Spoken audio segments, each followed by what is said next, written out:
Welcome back. In this short video, we're going to discuss all about zeros. You already know when 0 times number, it is 0. When 0 divided by a number, make sure when it's divided by, the denominator cannot be 0. Then we say we get a 0. You have a 0 chocolate you want to give to your 2 friends. Everybody get 0 chocolate. Let's see how about this. I have 2 pieces of chocolate. Let's say 2 pieces of chocolate bar. And I want to give to, oh, no, I have 0 friends. I have no friends here. No friends here. And I cannot even complete this task. I cannot do anything. Therefore, this is undefined.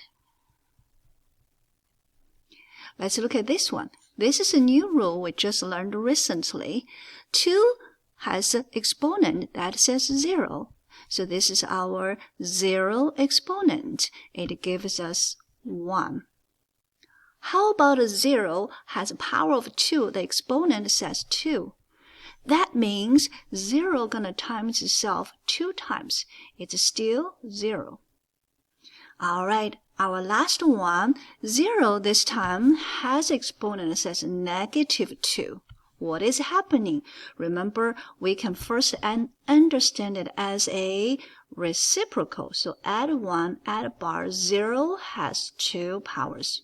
Remember earlier we look at this, 0 has 2 powers is still a 0. So you're doing 1 divided by 0. Now go back to here. We understand 2 divided by 0 is undefined. Any number divided by 0 is undefined. Therefore, this one is undefined. Good work. Happy learning.